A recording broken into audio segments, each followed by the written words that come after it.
Muy buenas tardes, doctor Juan José Cano Ugalde. Muy buenas tardes a ambos. Agradezco mucho la oportunidad para poder expresar aquí una visión sobre lo que sucedió durante el proceso y muy amable y muy agradecido, Julio Astillero. Muy agradecido a ambos. Muchas Muy buenas gracias. Muchas tardes. gracias, muchas gracias. Doctor Cano, pues leí el texto, un texto que nos envió en el cual habla de que finalmente usted quedó fuera de esta lista de las 4 quintetas de aspirantes finalistas a 4 consejerías en el INE, que no es su ánimo la impugnación para que lo incluyan, pero Sí. sí la idea de plantear cuál fue el estilo de la evaluación y sus consideraciones sobre cómo fue este proceso. Por favor, ¿qué nos puede comentar, doctor Cano Así es, Ugalde? mire, de alguna manera yo creo que el proceso parte de la idea de hacer algo transparente y efectivamente, tal como lo señala la Constitución, pues tener un comité de evaluación que elija de una forma técnica a los mejor evaluados, pues para que realmente representen independencia y autonomía y que además tengan la capacidad realmente de velar por los intereses de los procesos electorales y de nuestra democracia. Sin embargo, hay un aspecto muy importante. Yo creo que el comité técnico empezó con un error conceptual y metodológico sobre la forma de urdir en torno a la autonomía y la independencia de cada uno de los aspirantes. Se hacía el señalamiento porque tal parece ser que si uno realizaba algún tipo de cuestionamiento sobre el Instituto Nacional o sobre los actuales consejeros, pues entonces quedaba uno tachado posiblemente de no ser autónomo ni independiente, es decir, de ser un enemigo del instituto o de estar, digamos que, incluido en alguna facción política. Y esto no es así. Desde un punto de vista metodológico, para poder analizar los parabienes o los defectos, deficiencias del sistema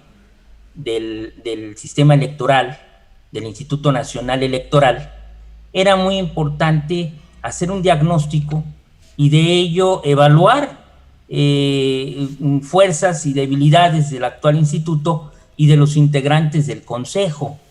En ese sentido, creo yo que el llegar a ese diagnóstico, pues necesariamente era tener que entrar a la problemática de todo lo que hay en el instituto. Yo creo que los paradigmas del Instituto Nacional Electoral se pueden ver desde dos ópticas.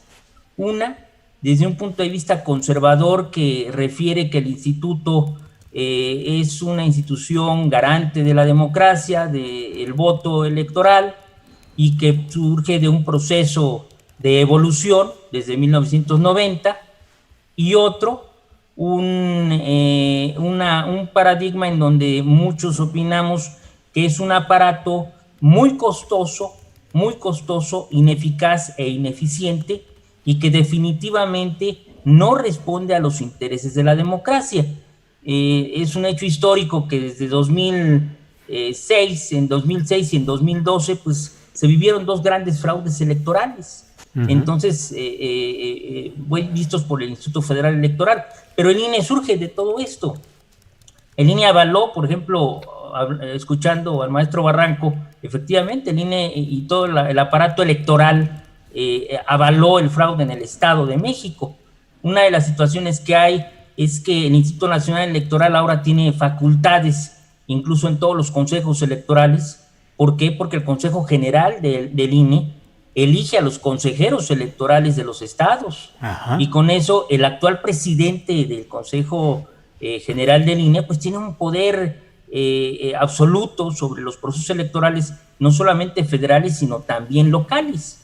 Y ahí yo creo que el Comité Técnico de Evaluación no permitió que se hiciera un debate, un análisis profundo sobre los problemas reales que hay en nuestro sistema electoral, y se sesgó demasiado el procedimiento a situaciones que, sin no ser tan importantes, porque también lo son, temas como por ejemplo el género, la equidad de género, temas como, por ejemplo, el entender cuáles son los actos jurídicos de autoridad. Sin embargo, pues los temas de fondo creo yo que sí se dejaron de lado.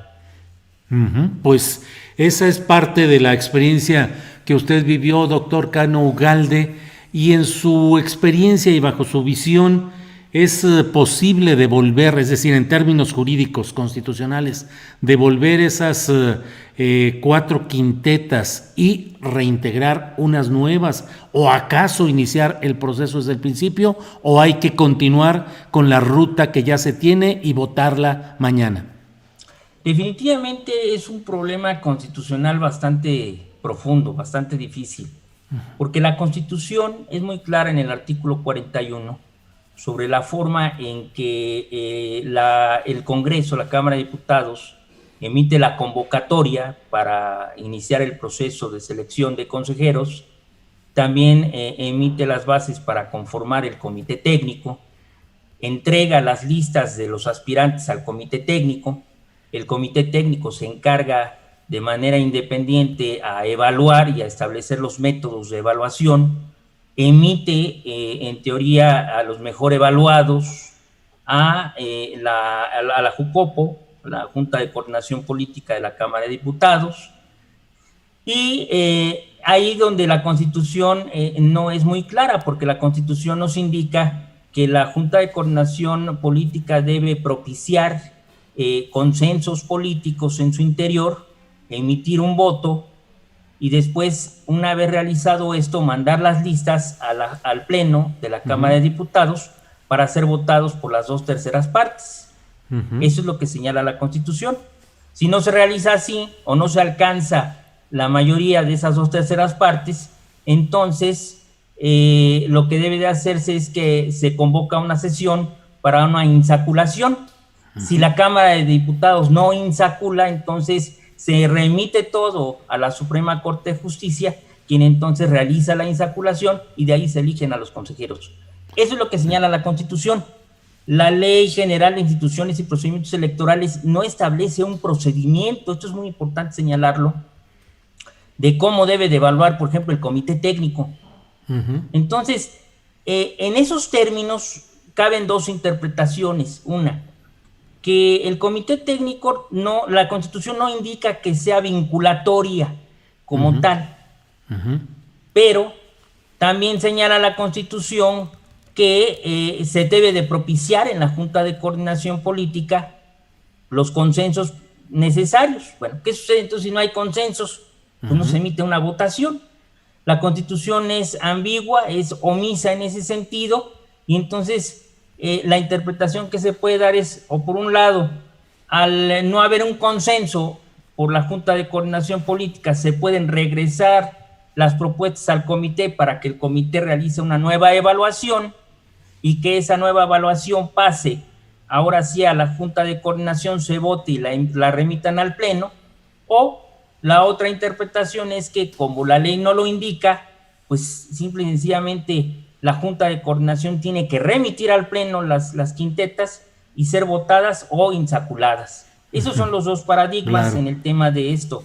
Ahora, ¿qué sucede en esto? Pues sí estamos en una situación de preocupación constitucional, porque al ser omisa la Constitución en esos términos, pues estaríamos en una situación inédita, y esa situación inédita pues tendría que resolverse de manera jurisdiccional. Claro. Yo, si estuviera en el lugar del diputado Mario Delgado, ¿qué es lo que haría?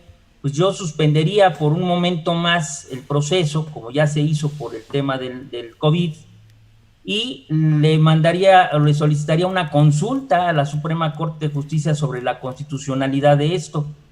Obviamente esa consulta no es vinculatoria a una resolución jurisdiccional, pero dada la importancia de este asunto, podríamos pedirle a la Corte que fuera lo más asertiva y entonces poder continuar o no con el proceso. Es una situación bastante complicada. Bien, pues doctor Cano Ugalde, Juan José Cano Ugalde, gracias por su testimonio y estaremos atentos para saber mañana qué es lo que sucede y tendremos más oportunidad de comentar y ampliar lo que está sucediendo en este tema. Yo agradezco, Julio, no sé si me permitiera nada más hacer mención de 2 o 3 propuestas importantes sobre el tema del tema electoral, que yo creo que es fundamental. Desde mi punto de vista debe haber un rediseño constitucional. El INE tiene que ser transformado. Las actuales facultades del presidente del Consejo General son demasiado fuertes, demasiado grandes, hasta metajurídicas. Entonces tenemos que acotar esas facultades. Desde mi punto de vista, el órgano debe de ser modificado en términos de que la presidencia del Consejo se emita como todo órgano colegiado por votación de sus pares por 3 o 4 años, y que no se elija a un presidente de manera particular. También otro aspecto que yo creo que es fundamental es que en el sistema de partidos políticos pues tenemos que avanzar sobre una ampliación de requisitos para el establecimiento de partidos o la exigencia de conservar un registro a efecto de que los partidos realmente tengan una representatividad. Y un aspecto que es para mí innovador, que puede ser refutable, pero la idea es abrir un debate, es que desde mi punto de vista se podría analizar que el proceso, durante la jornada electoral, durante el proceso electoral, lo que denominamos nosotros las campañas electorales, ya no fueran competencia directa de los partidos para que no utilicen recursos, que ahí es en donde hay facultades de discreción y en donde hay muchísimas posibilidades de cometer fraude, sino que en ese momento se pueda realizar que el Instituto Nacional Electoral o el instituto que se cree para esto sea realmente la que organice esas campañas de manera equitativa entre los partidos y candidatos. Sí, muy bien. Pues tomamos en cuenta todo esto y seguramente habrá oportunidad de retomar varios de estos puntos, doctor, y por lo pronto, pues muchas gracias y seguimos en contacto para seguir con este análisis y debate. Agradezco mucho. Gracias. Y nuevamente a ambos, y estoy a sus órdenes para cualquier cosa. Muchas gracias, doctor. Hasta luego. Hasta luego.